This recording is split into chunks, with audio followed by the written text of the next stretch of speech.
Mr. Chair. And thank you so much to our governors. And I want to say I apologize. I apologize for the abuse that you are facing in this committee that is supposed to be about waste, fraud, and abuse. And I also apologize for wasting your time because this is nothing more than political theater.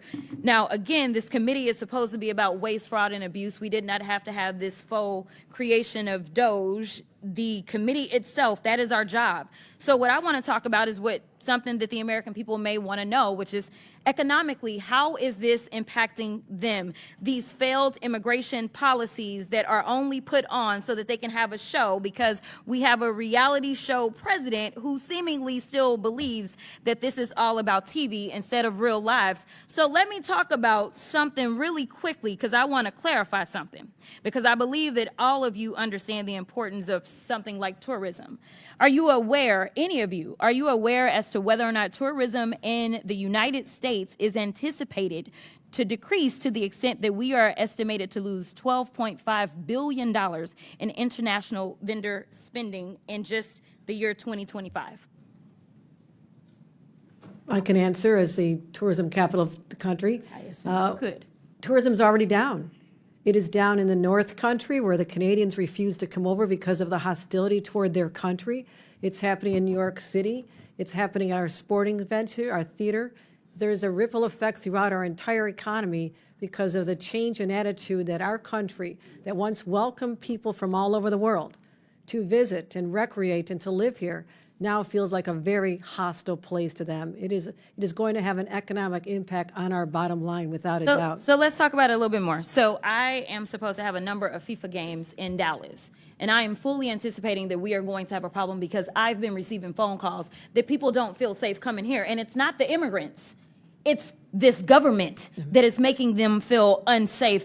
But let me also do this, because they love to cherry pick. They can find, any one person that has been killed. And if they've been killed by an immigrant, then God darn it, every single immigrant is going out and they are killers. And that is the problem. But they don't want to talk about white supremacy. I don't know how many hearings we going to have about the fact that there's been this one immigrant that killed this one person. And no, I'm not excusing any killings by them or white supremacists. But they haven't had these hearings. We didn't have a hearing on Buffalo and what happened there. We didn't have a hearing on El Paso and what happened there. We didn't have a hearing on Charleston and what happened there. So it's interesting that they pick and choose, because it seems like they love to pal around with the white supremacists, and so they don't want to talk about certain other things. But economically, I want to make sure that we're making this point again, because I know that Governor Pritzker, you were the beneficiary of a lot of things from the state of Texas. And a lot of people believe that Republicans are fiscally responsible, but instead they are actually fiscally irresponsible, because what he spent was a whopping $221 million transporting people from Texas to your state. Something tells me that he could have done something else with that $221 million. In addition to that, I know that there's been some conversations about what's going on in LA, and they want to say that it's riots because they didn't want people to keep talking about, say, the Epstein files or whatever other drama was popping off between the president and his little friend. So they wanted to change the conversation to immigration because they feel like, well, the polling is in our benefit. But let me tell you something. If they cared about making sure we were going to be fiscally responsible, they would tell the American people that it cost them $134 million to send the National Guard to LA for the quote-unquote riots that the governor didn't ask for, nor did the mayor of LA ask for. And they sent them over there, and they say that they care about our service members, yet they sent them and they were laying on the floor. They did not provide for food. So I don't know why we would believe that, number one, they want to fix this. They don't want to fix this, because the brokenness is a feature, not a flaw of the system, because it is beneficial to them when it comes to campaigning. If they can't stoke fear, then why are they going to have anybody vote for them? Because that's what people are doing. They're voting out of fear. But Ms. Perryman, we know each other a little well. And I know you got a law degree. And it seems like we all need law degrees in here nowadays to understand the Constitution. So really briefly, I just want to make this point.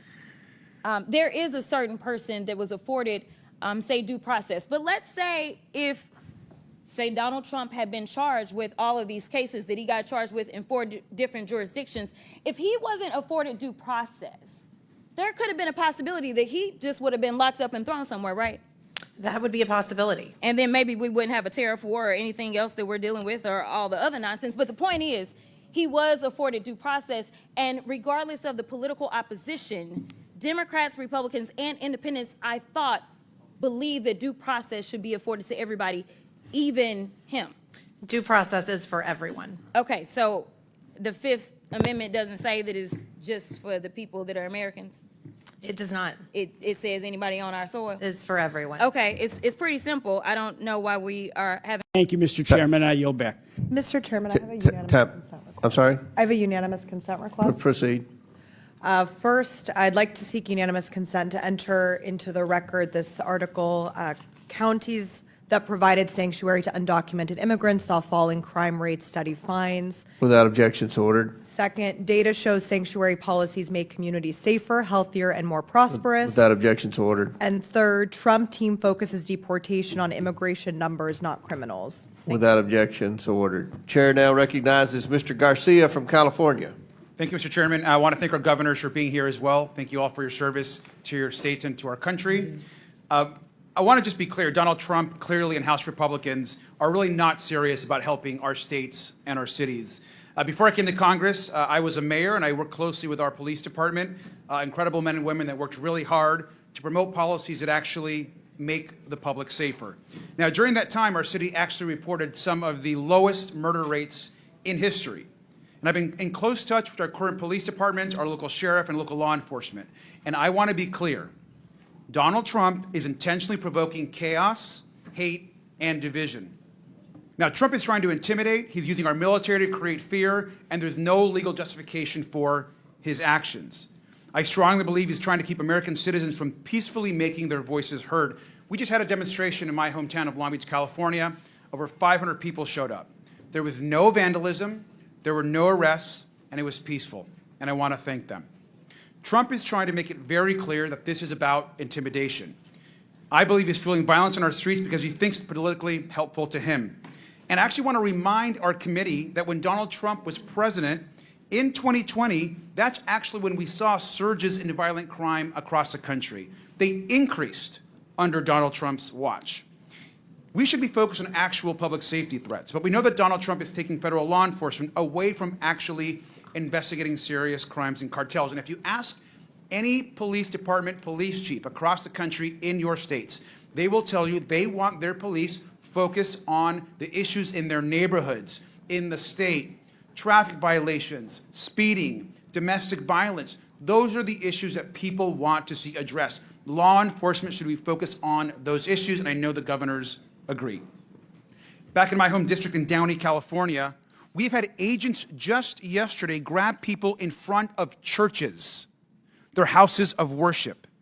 Agents refused to identify themselves and show warrants. An elderly man was dropping off his granddaughter at their local church and was detained in front of the property and the family. That is outrageous and should be disturbing to every single American. And we know this does actually nothing to protect the public. But this, of course, is Donald Trump's playbook. He doesn't care about the safety of the American people. He fuels hate and fear. It's no coincidence that Donald Trump is fueling chaos. At the same time, he's advancing legislation which the American people know is completely toxic and harmful to this country. We're looking at 16 million people losing health care. It's being debated right now as we speak in the Senate. Nutrition cuts for seniors and veterans, huge tax cuts for the wealthiest and the largest corporations in this country. And while this is being debated, Donald Trump is causing chaos and fear across our country. I want to ask the governors in the remaining time that we have. It is clear that health care and these impacts of this bill will impact all three of your states greatly. And so I have a brief question. What is the bigger risk to your state? Ripping away health care from millions of people across the country, thousands and thousands in your own states, or the law-abiding, working, undocumented folks in your states? And I'll let you each go ahead and give that answer. We'll start with Governor Pritzker. Thank you very much, Congressman Garcia. There are 770,000 people who stand to lose their health care in the state of Illinois, perhaps even more, depending on how this bill turns out. And I can tell you that there are people who are dependent upon Medicaid and Medicare to survive. I am deeply, deeply concerned about the deaths that will occur as a result of the cuts, not to mention that we're taking away SNAP benefits from families that need it most, and children.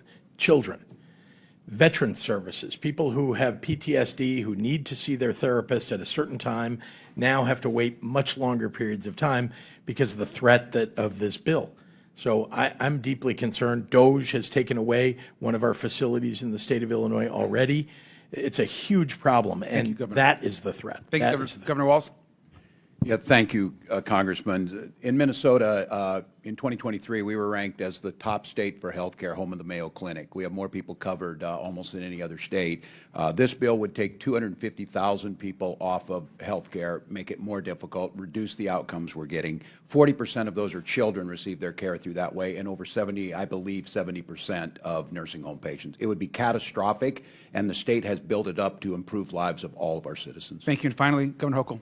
Healthcare is a basic human right, and I'm proud in the state of New York that 95% of people in our state have health care coverage. But these devastating cuts will throw off at least 1.5 million New Yorkers, and not just those individuals, but when hospitals in rural areas have to shut down, the entire community will lose important services. So this will have a ripple effect through our economy and hurt more than just the people who lose their Medicaid. And it is devastating and absolutely unwarranted. And we encourage everyone to stand up, speak up on behalf of their constituents, especially those from the state of New York who represent rural areas. They're counting on you. Thank you. Governors, I thank you, and I yield back. Chair now recognizes Mr. Biggs from Arizona. Thank you, Mr. Chairman. I get a kick out of